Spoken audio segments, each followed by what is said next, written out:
Periyar Maniamma Institute of Science and Technology, Thanjavur, Civil Engineering with specialization in GIS and remote sensing and more. இந்தியாவுக்கும் மாலத்தீவுக்கும் இடையே கடந்த சில காலமாகவே மோசமான உறவு நிலவி வரும் நிலையில் இப்போது அந்த நிலை மெல்ல மாறத் தொடங்கியுள்ளது.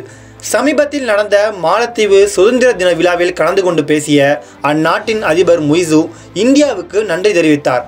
மேலும் இந்தியாவுடனான வர்த்தக ஒப்பந்தம் குறித்தும் அவர் சில முக்கிய கருத்துக்களை தெரிவித்தார். கடந்த ஆண்டு மாலத்தீவு அதிபராக பொறுப்பேற்றது முதலே முய்சு தொடர்ந்து இந்தியாவுக்கு எதிரான நடவடிக்கை எடுத்தார். அங்கிருந்த இந்திய இராணுவத்தினரை வெளியேற வைத்தார். மேலும் அந்நாட்டின் அமைச்சர்கள் சிலர் நமது பிரதமருக்கு எதிராக கூறிய சில கருத்துகளும் சர்ச்சையாக வெடித்தது. இதனால் இரு நாட்டு உறவு மோசமாக பாதிக்கப்பட்டது. ஆனால் இப்போது இந்த நிலை மாறத் தொடங்கியுள்ளது. மாலத்தீவு அதிபர் முகமது முய்சு இப்போது இந்தியாவுக்கு நன்றி தெரிவித்துள்ளார். மாலத்தீவு இந்தியாவுக்கு அளிக்க வேண்டிய கடனை திருப்பி செலுத்துவதில் சில தளர்வுகளை இந்திய அரசு அறிவித்த நிலையில் அதற்கு மாலத்தீவு அதிபர் நன்றி தெரிவித்துள்ளார்.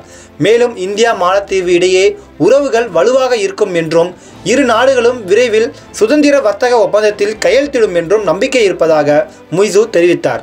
மாலத்தீவில் நடைபெற்ற அந்நாட்டின் சுதந்திர தின நிகழ்வில் உரையாற்றும் போது முய்சு இந்த கருத்துக்களை தெரிவித்தார். தனது 8 மாத கால ஆட்சியில் வெளியுறவு கொள்கைகள் மிக சிறப்பாக இருப்பதாக தெரிவித்த அவர் சர்வதேச அளவில் முக்கிய நடவடிக்கைகள் எடுக்கப்பட்டுள்ளதாகவும் தெரிவித்தார்.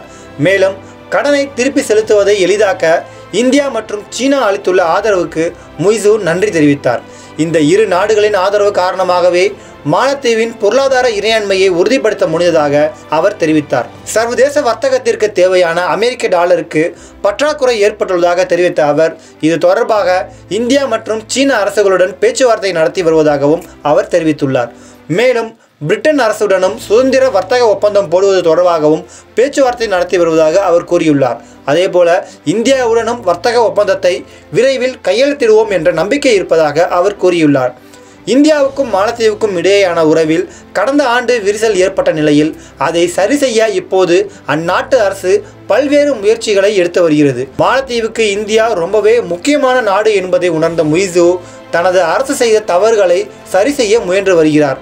கடந்த மாதம் பிரதமர் நரேந்திர மோடி தொடர்ந்து 3வது முறையாக பதவியேற்ற நிலையில் அந்த பதவியேற்பு விழாவில் அதிபர் முய்சு நேரடியாக கலந்து கொண்டார்.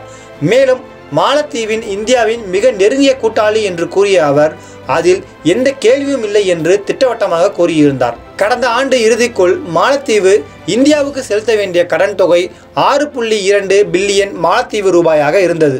இந்த தொகையை மறுசீரமைக்க வேண்டும் என்று மாலத்தீவு விடுத்த கோரிக்கையை ஏற்று கடன் தொகையை திருப்பி செலுத்த இந்தியா கூடுதல் கால அவகாசத்தை கொடுத்தது குறிப்பிடத்தக்கது. இதற்காகவே இப்போது இந்தியாவுக்கு மாலத்தீவு நன்றி தெரிவித்துள்ளது. Periyar Maniamma Institute of Science and Technology, Thanjavur, Civil Engineering with specialization in GIS and remote sensing and more.